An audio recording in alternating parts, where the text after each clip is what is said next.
dipukul, dikurung. Suami yang tanpa alim dan warak rupanya suami yang amat zalim. Dia bawa saya balik ke rumah semula. Saya dikurung semula, kunci dia ambil. Maksiat dalam agama, sekiranya itu disuruh, maka kita berhak untuk tidak patuh kepada perintah tersebut.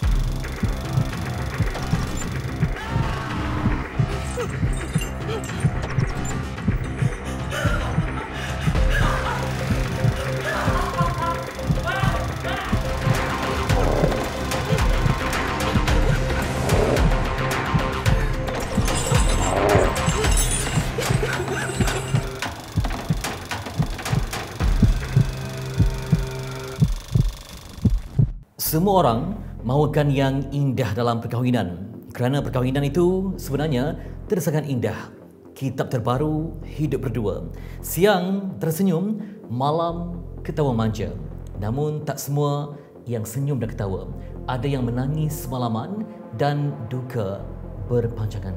Seperti pengakuan wanita ini yang didera, dipukul, dikurung. Suami yang tanpa alim dan warak rupanya suami yang amat zalim.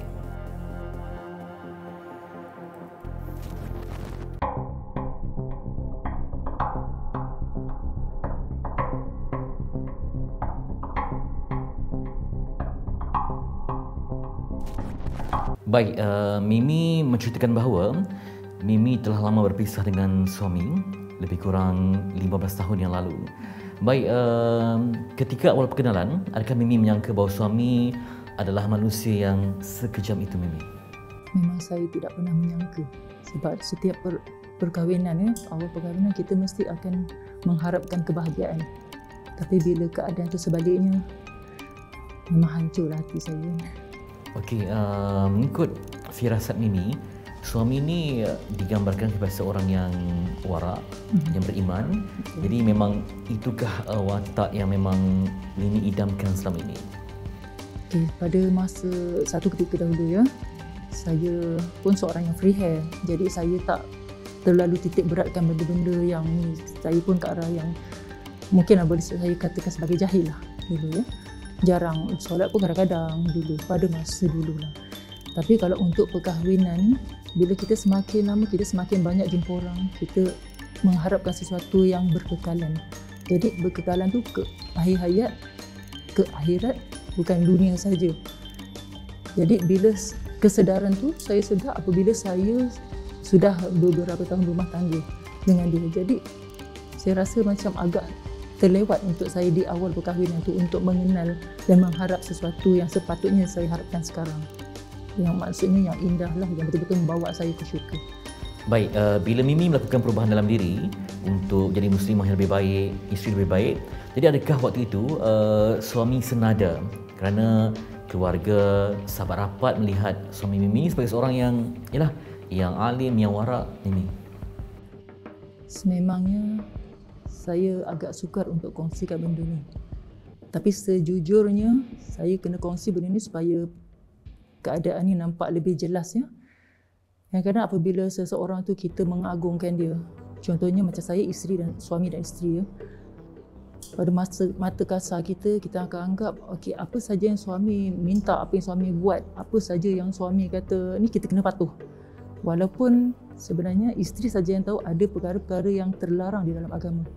Tapi apabila di luar, dia berperwatakan yang sangat berbeza dengan harapan untuk disanjung. Saya tak mampu berkata apa-apa pada masa itu.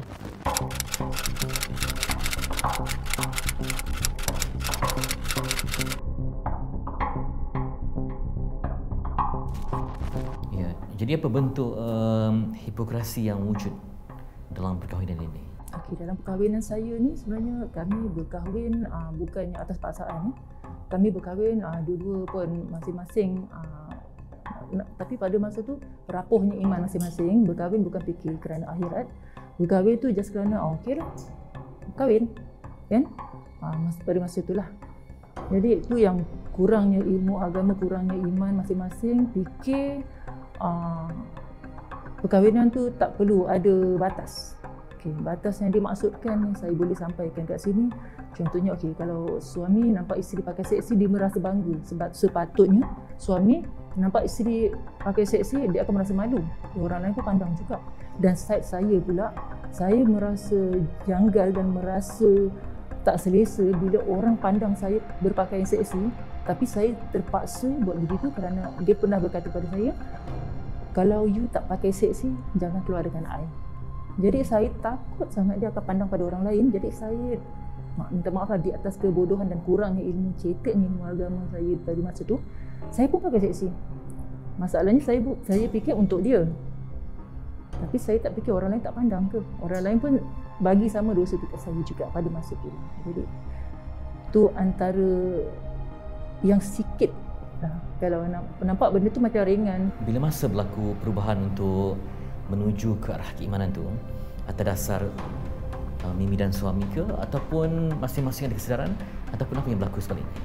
Sebenarnya ada krisis antara hubungan suami isteri lah saya dengan beliau pada satu ketika dulu. Pada masa itu saya agak rasa kecewa, ada beberapa perkara yang telah dia buat melibatkan perkara yang sangat memerit hati saya. Ada orang ketiga. Tak maaf cakap.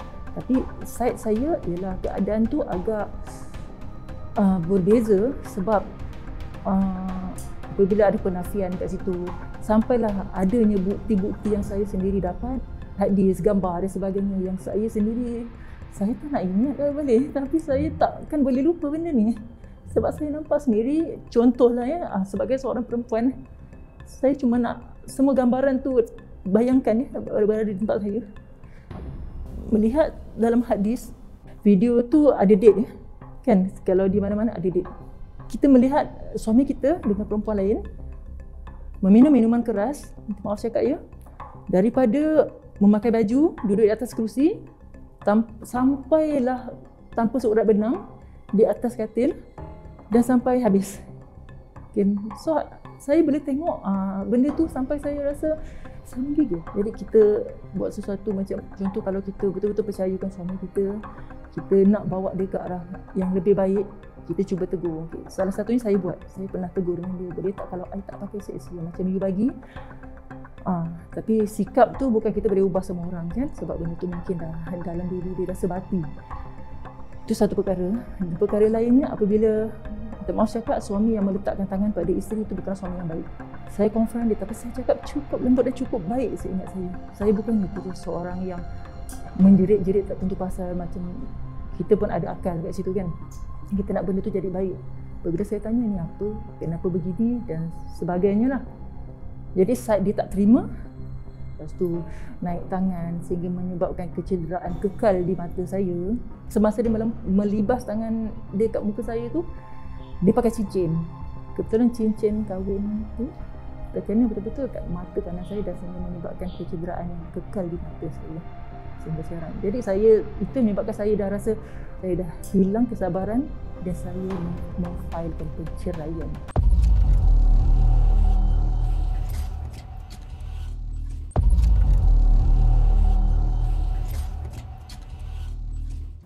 Baik, ketika berjumpa dengan bahan bukti yang melibatkan suami melakukan hubungan seks dengan wanita lain, waktu itu masih ada sayang ataupun memang betul-betul antara kemuncak kemarahan Mimi? Sebenarnya nasib saya ni agak berbeza dengan orang lain. Kalau orang lain mungkin didukung oleh keluarga. Okey, suami saya pada masa tu dia seorang yang berpengaruh. Okey, apa saja yang dia cakap, walaupun benda tu memang salah, tetap akan jadi betul. Jadi apabila saya tahu saya tak akan menang apa-apa kat situ. Saya cuba menyuarakan benda ni pada mak mentua saya dan juga pada ibu saya pada masa tu. Tapi malangnya saya tak tahu apa yang dia dah putar cerita. Dia dah cerita dulu pada kedua ibu bapa saya. Saya tak sangka, sedangkan saya tak pernah, saya bergaduh, saya tak pernah mengadu dengan mak mentua saya. Saya tahan, saya pernah serius, saya kena pukul. Saya dikurung dekat rumah. Tak dapat pergi balik polis untuk buat report. Saya tak ada makanan kat rumah. Terlalu banyak, tapi saya tak boleh nak cerita ke semuanya. Itulah. Apabila saya cuba beritahu keluarga saya, rupanya dalam diam-diam dia dah dah telefon keluarga saya dulu, dia mengatakan saya yang jahat, saya yang nusyus, saya yang itu, saya yang ini, sedangkan saya tak pernah keluar rumah. Takkan saya dikurung sampai saya bertahan sampai setahap itu kan. Saya tak tahu macam mana saya nak gambarkan.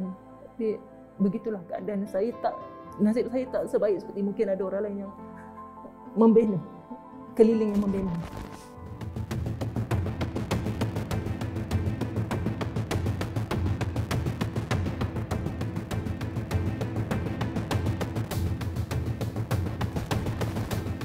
Baik, Mimi dizalimi di Lempang semua sampai ada cedera dan juga mungkin cacat yang kekal. Jadi apa lagi insiden yang ialah mungkin kezaliman yang berlaku? Mungkin saya difahamkan Mimi pernah ditinggalkan di Lebuhraya ya? Kisah yang ini pula juga pasal perempuan. Apabila saya dapat tahu, ialah macam inilah, dia ada hubungan dengan perempuan lain. Lepas tu bila ditegur, tak boleh terima, tak balik rumah. Bila tak balik rumah, saya sebagai seorang isteri, walaupun saya marah, saya geram, saya marah, saya sedih, saya boleh je, alhamdulillah, boleh. Tapi saya masih fikir juga dalam kepala otak saya, dia ni makan tak? Dia ni, kat mana ni? Agaknya dia tengah stres ke macam saya tengah stres ke? Rupanya tak. Saya buat keputusan untuk cari dia. Saya cari dekat office, dia tak ada. Saya cari sampailah di rumah sewa kawan dia. Saya nampak ada kereta, ada kasut. Itu dah mengkonfirmkan yang dia ada di situ. Jadi saya rasa, ya Allah, syukur alhamdulillah suami aku selamat. Itu yang saya fikir. Saya gagahkan diri nak masuk, tapi kenapa yang kawan ni asyik menghalang-halang saya masuk? So saya rasa naluri isteri kan, bila dah nampak macam tu, confirm pasti ada something kat dalam. Sekali lagi, saya tak marah, saya tak jerit, saya tak boleh nangis masa tu. Saya nampak suami saya tengah tidur dengan perempuan lain. Saya macam dalam diri saya ni kosong. Itu yang saya rasa. Bila saya nampak, saya tak nak cakap apa, saya keluar, saya balik. Saya nak balik. Tu saya kata. Dalam hati saya, balik saya macam terbayang, Mak tolong peluk saya, Mak tolong peluk saya, Mak. Peluk saya, Mak. Itu saya lah. Betul-betul saya lah. Saya cakap dalam hati saya, sampai sekarang saya ingat, Mak tolong peluk saya. Saya perlu seseorang yang meredakan saya. Pada masa tu, saya call mak saya, tapi saya tak cakap apa yang saya nampak. Mak saya nak balik kampung tau. Saya tak fikir apa, saya message dia. Tapi saya cakap cukup baik, saya nak balik kampung. Tu je. Sepantas kilat dia balas. Dia balas, saya tahu sebab dia takut. Dia balik masa tu, saya tengah kemas. Saya tengah kemas. Dia kata, kalau nak balik sekalipun, biar I yang hantar you. Tu ayat dia. Tak apalah, dia hantar balik. Tapi saya memang buat keputusan tak nak berbual dengan dia langsung dalam kereta. Dia membebel dengan saya. Oh, nak mengadu, nak itu, nak ini. Saya diam je. Saya tengok kat luar, saya macam, saya tak peduli. Dan masa tu juga saya dikasari. Biasa Lempang ni dah biasa lah.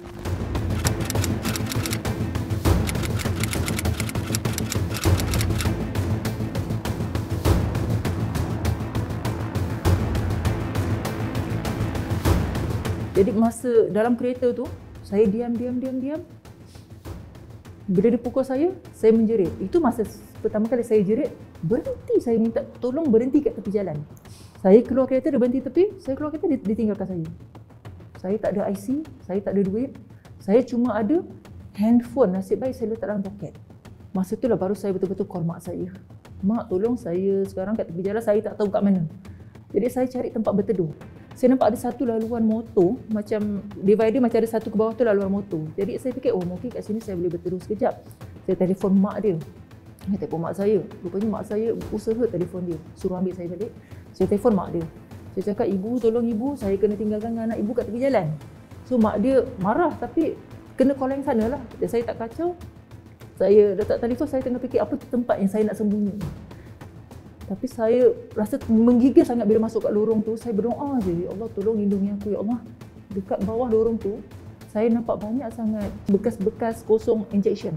Dengan ada lilin, ada sudu. Yang kita tahu ini adalah kawasan penagih dadah. Lepas tu, mak call. Nak cakap, dia kata tunggu situ je. Tunggu selagi dia tak datang. Sampai selepas isyak, bayangkan berapa lama saya tunggu kat situ, lepas asar.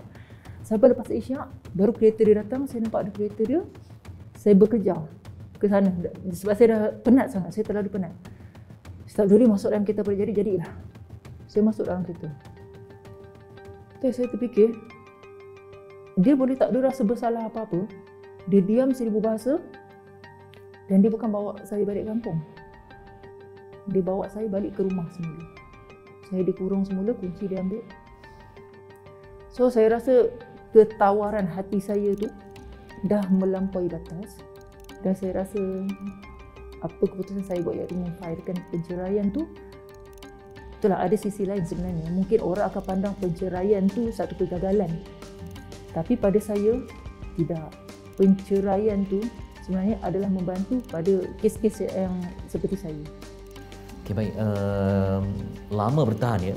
Jadi bila masa dah memang sah, bukan suami isteri, macam mana perasaan menggambarkan betapa lapangnya hidup dan sehingga kini saya fahamkan dah lebih 10 tahun berpisah. Namun adakah yang menimbulkan macam serik ataupun macam takut untuk bercinta lagi? Okey, macam untuk ada orang lain gabung dengan saya, sangat-sangat takut sebab kita tak tahu apa yang mendatang. Dan sejujurnya, saya cakap, saya rasa sangat lapang, lega dan saya sangat bersyukur sangat bila saya dah bercerai dengan dia. Sebab saya yakin perkahwinan sekarang bila saya fikir balik, saya undur balik masa saya fikir balik, ya Allah indahnya Allah atur. Sebenarnya ada hikmah sebalik ini, ada hikmah sebalik ini kalau tak jadi macam ni. Sebab saya fikir balik, oh betul, perkahwinan ni dia akan jadi sesuatu yang indah bila kita beriman. Bila kita tak beriman, perkahwinan tu hanya akan jadi sia-sia dan merugikan. Itulah. Dan semoga Mimi tambahkan ujian ini dan apa yang berlaku menjadi asbab untuk bertambah keimanan dan diberikan urusan selepas ini untuk Mimi. InsyaAllah. Terima kasih banyak.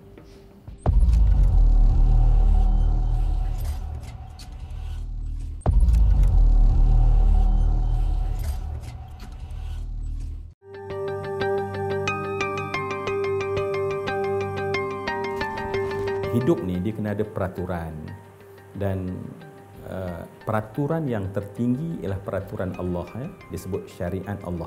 Bagi seorang Muslim, dia kena faham ada satu benda yang memang disebut oleh Nabi, la ta'ata li makhluk li maksiatil khaliq ataupun ala maksiatil khaliq. Tidak ada bagi seorang manusia itu dia boleh dibenarkan taat untuk ketaatan itu melakukan maksiat kepada Allah Subhanahu Wa Taala. Jadi dari sana saja menjadi kita mungkin terperangkapnya isteri ataupun pekerja ataupun orang bawahan kan. Jadi Nabi dah menerangkan bahawa maksiat terhadap Allah ataupun maksiat dalam agama, sekiranya itu disuruh, maka kita berhak untuk tidak patuh kepada perintah tersebut. Dan kalau kita patuh, kita dan orang tu dianggap sama-sama melakukan maksiat, berdosa. Maknanya kita tak boleh buat alasan dia suruh aku dan aku buat. Kerana apa? Sebab bos suruh, suami suruh, maka bukan jadi excuse untuk si isteri bahawa untuk dia kena taat pada suami. Jadi maknanya dia kena berpegang dengan prinsip agama ni, dan prinsip inilah insya-Allah yang menyelamatkan dia.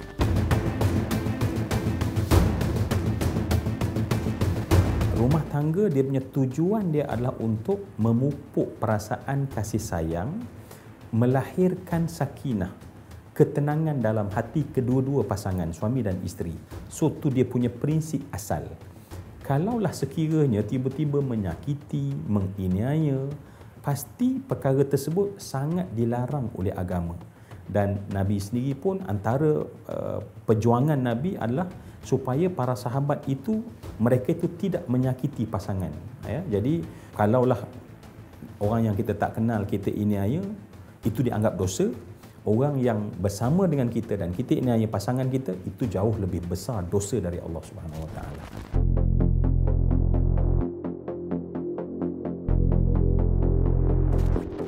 Islam ni agama yang selamat. Itu prinsip juga.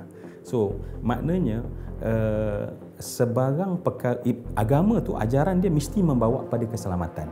Dan jangan kita kata, oh sebab saya ni isteri, saya kena taat pada suami, tetapi menyebabkan keselamatan nyawa dia, jasad dia, diri dia, maruah dia, maka pada ketika itu Islam akan beri jalan keluar. Sebab tu kita di negara kita, alhamdulillah kita ada mahkamah-mahkamah. Sebenarnya itu adalah jalan-jalan keluar, safety valve, supaya tak ada orang yang dia tak tahu apa nak dia buat dan kemudian dia duduk selama-lamanya dalam masalah itu. Sebab kita hidup sementara, berhak untuk dalam hidup yang sementara ni bahagia. Jadi sebab tu cari jalan, cari ruang-ruang, timba isteri kena ambil pengetahuan. Hari ini alhamdulillah dah banyak kan expose melalui media sosial, melalui TV apa semua, menerangkan hak-hak tu dan bagaimana cara mencari jalan keluar. Sebab memang ramai yang isteri beranggapan tak apalah redha sebab itu seolah-olah yang disuruh oleh Allah untuk seorang isteri. Jawapannya tidak, sebab Islam takkan suruh benda-benda yang menyebabkan seorang rasa tak selamat.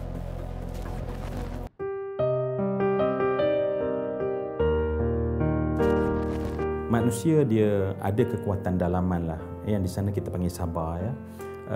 Namun syariat membenarkan kita, dan kemudian jauh lebih tinggi daripada tu ialah kalau kita rasa bahawa kita dah tak mampu lagi dah, sebab memang keupayaan kita tu dengan wanita yang lemah contohnya, dan dia kena yakin pada masa tu bahawa rezeki tu bukan suami dia yang pegang. Rezeki bukan di tangan suami, tetapi yang menjadi rezeki aku ni adalah Allah. Jadi kalau dia balik kat situ, dia tak rasa susah nak buat keputusan. Ya, sebab itulah dalam agama kalimah fatawakkal 'ala Allah itu bukan hanya sebut sahaja, tetapi satu kefahaman yang dalam, aku serah pada Allah. Jadi mungkinlah isteri yang bergantung pada suami dia rasa macam tu, tetapi dia tak boleh rasa macam tu sebab dia kena percaya bahawa Allah memberi dia rezeki, dan mungkin nanti dia dapat rezeki jauh lebih banyak pastinya. Sebab itu janji bahawa setiap yang hilang akan Allah gantikan. Jadi kena tunggu gantian itu.